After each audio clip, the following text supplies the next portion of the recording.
Hi. For my perspective essay, I for my video option, I wanted to go over um, my perspective on sensation and perception. And basically, what I have found to be super interesting throughout learning about this topic was learning the relation of exactly what sensation is and then what perception is and how they relate, but they're definitely not the same thing. Sensation is the process in which we use our senses like vision, hearing, smell, and receive and relay outside stimuli.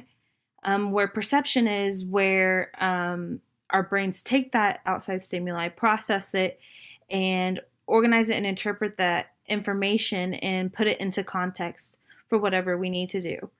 We're constantly being bombarded by stimuli, but can only act on what our brains actually pick up and process. Our brains are very complicated, and there are a few thresholds that only we can comprehend and process to a certain point. For example, the difference threshold is being able to tell the difference of something and how much it needs to change to be able to tell the difference and the factors that apply into that. For example, being if you have a candle that is 5 feet away from you and it moves an additional 3 feet away, you're going to notice how the light gets a little dimmer because it does get further away.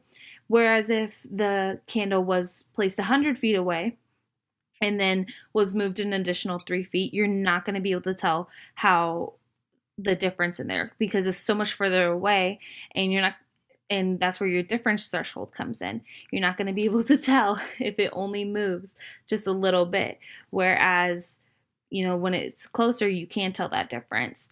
And those numbers are based off of our absolute threshold, which is the minimum stimuli needed to register a particular stimulus 50% of the time.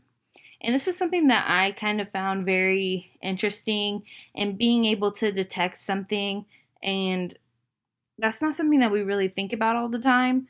It's just kind of like, oh yeah, I know I'm gonna know that there's a difference when it's closer up than rather than when it's far away. And I didn't really think that that was something that was, you know, used and based off of psychology, which I mean I should have because psychology is the study of the brain and the study of the mind. And so I thought it was something very interesting to know and something that not really we just take our senses for granted and we just kind of, oh yes, I know I can touch that, I know I can see that, I can hear that. And so that's something that I kind of felt was kind of interesting to learn about was the senses and how we perceive things and how we can use those things that we learn to be able to apply to future things and just to our normal daily lives. Thank you.